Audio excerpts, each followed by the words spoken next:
Hello everyone, welcome back to my channel. कैसे हैं आप सभी? आई होप आप सभी ठीक होंगे। सो पिछली वीडियो में हमने करा था गुंजन लिमिटेड वाला question, that is question number 16, concentration other than cash का इशू ऑफ डिबेंचर हमारा जो चैप्टर है उसका हमने ही करा था।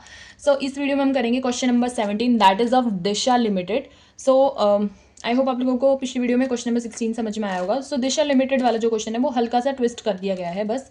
सो it is also important to understand. देखो क्वेश्चन में गिवन क्या है, दिशा लिमिटेड जो है परचेज कर रही है मशीनरी फ्रॉम निशा लिमिटेड। ठीक है, दिशा ने निशा से जो है वो मशीनरी परचेज करी है and paid to Nisha limited as follows, और एज फॉलोज जो है वो पे कर रही है amount by issuing 10,000 equity shares of 10 each at a premium of 10%। पहले वो इशू करिए 10,000 इक्विटी शेयर्स, ठीक है, शेयर्स वाला आ गया यहाँ पे।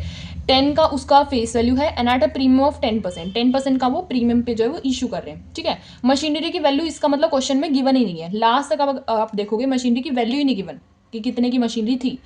Bye issuing 209% debenture of 100 each at a discount of 10%। अब डिबेंचर की बात कर दी गई है कि 9% वाला जो इंटरेस्ट रेट वाले डिबेंचर थे, 100 जिनकी फेस वैल्यू थी, वो डिस्काउंट पे 10% के डिस्काउंट पे 200 इशू हो रहे थे।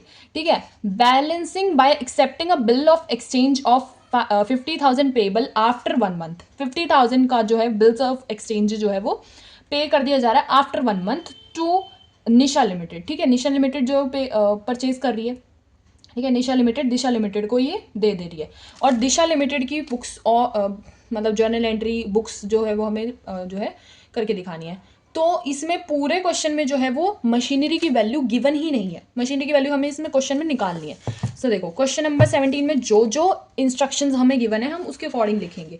अब पहले तो इसमें क्या करेंगे, जर्नल एंट्री का फॉर्मेट बना लेंगे क्योंकि एंट्रीज ही पास होंगी इसमें तो सीधा, और ये बन जाएगा हमारा format, debit balance and credit balance. सबसे पहले तो मशीनरी परचेज करेंगे तो मशीनरी परचेज होने की हमारी जो है वो आएगी machinery amount, machinery debit to Nisha limited. फिर हमारे नीचे आ जाएगी नरेशन। ठीक है, अब देखो अमाउंट तो गिवन नहीं है तो हम इसको ब्लैंक छोड़ देंगे, हम लास्ट में लिखेंगे अमाउंट, पहले जो है वो डील कर लेंगे। अब देखो इसका फर्स्ट पार्ट जो है वो हम पहले शो करेंगे।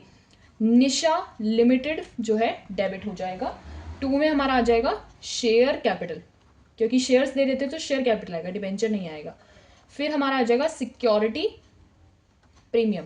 ठीक है, फिर हमारे नीचे आ जाएगी नरेशन। अब देखो निशा लिमिटेड में क्या आ जाएगा, निशा लिमिटेड का हमें बताया गया था कि 10,000 वाले जो इक्विटी शेयर्स थे ना, उनको 10 का उनका जो फेस वैल्यू था एंड 10% उनका प्रीमियम था। अब देखो शेयर्स हमें गिवन है तो 10,000 वो थे शेयर्स, और 10 पे वो हो रहे थे, फेस वैल्यू गिवन था, और 10% उनका प्रीमियम था। 10% प्रीमियम कितना होगा, 1 हो जाएगा हमारा। 10 का अगर हम 10% निकालेंगे तो हमारा 1 आ जाएगा। ठीक है, और इन दोनों का टोटल जो है वो निशा लिमिटेड में आ जाएगा। अब 10,000 इंटू 10 करोगे तो हमारा आ जाएगा ये 1 लाख। ठीक है, और 10,000 इंटू 10 करोगे तो 10 आ जाएगा हमारा 10,000। ठीक है, तो दोनों को प्लस करके हम निशा लिमिटेड में लिख देंगे, दैट इज 1,10,000। ठीक है, तो ये हमारी अमाउंट आ जाएगी निशा लिमिटेड के इशू करे हुए पे। अब हम करेंगे इसका second part, that is debentures वाला। ठीक है, इसके देखो सेकंड पार्ट में क्या गिवन है। सेकंड पार्ट कैसे होएगा, देखो उसमें जो है वो डिस्काउंट पे दे रहे हैं तो निशा लिमिटेड तो डेबिट हो जाएगा। फिर discount on issue of debenture, discount पे दे रहे हैं ना क्योंकि, और 2 में हमारा आ जाएगा 9% डिबेंचर। ठीक है, फिर हमारी नीचे आ जाएगी नरेशन। अब देखो क्वेश्चन में क्या गिवन था, इशू कर रहे थे 200, 9% डिबेंचर का रेट था एंड 100 उसका जो है वो फेस वैल्यू थी एंड डिस्काउंट था 10%, तो डिस्काउंट 10% था तो 200 इंटू 10 तो हमारा डिस्काउंट में आ जाएगा। 200 इंटू 10 करेंगे तो हमारा हो जाएगा 2,000। ठीक है, फिर आगे बोला था कि 200 इंटू 100 आ जाएगा, क्यों, क्योंकि फेस वैल्यू गिवन थी, तो ये हमारा हो जाएगा 20,000। अब 20,000 में से 2,000 को जो हम लेस करेंगे तो हमारी निशा लिमिटेड की अमाउंट आ जाएगी, दैट इज 18,000।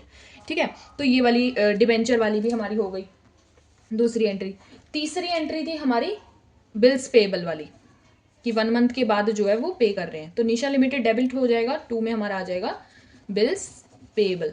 ठीक है, बिल्स पेबल कितने के बोले गए थे हमारे, 50,000 के। ठीक है, तो ये हो जाएगी हमारी तीनों एंट्रीज इसी के साथ, और मशीनरी की वैल्यू आ जाएगी। मशीनरी की वैल्यू कैसे आ जाएगी, देखो 50,000 है, 20,000 है टोटल इसका, एंड यहाँ पे 1,10,000। तो हम जो है अमाउंट को प्लस कर लेंगे, 1,10,000 जो शेयर्स थे वो, 20,000 जो हमारे डिबेंचर्स थे एंड 50,000 जो हमारा बिल्स पेएबल था। तो तीनों को अगर हम प्लस करेंगे तो हमारी अमाउंट आ जाएगी मशीनरी की, दैट इज 1,78,000। 1,78,000। क्वेश्चन काफ़ी सिंपल था बट थोड़ा सा ट्रिकी था, क्योंकि इसमें मशीनरी की ही वैल्यू नहीं गिवन थी कि एक्चुअल में निकालना क्या है। इसमें हमें क्वेश्चंस में ना शेयर्स गिवन थे और डिबेंचर्स गिवन थे, नंबर ऑफ डिबेंचर्स गिवन है, नंबर ऑफ शेयर्स गिवन है, और बिल्स पेएबल की तो एंट्री सीधी सीधी थी।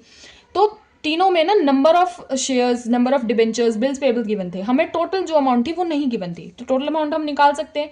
कोई मुश्किल क्वेश्चन नहीं था, थोड़ा सा ट्रिकी था, बस चीज़ें घुमा दी गई थी, बाकी कुछ नहीं था। कंसंट्रेशन अदर देन कैश वाला ये हमारा लास्ट क्वेश्चन था, क्वेश्चन नंबर 17।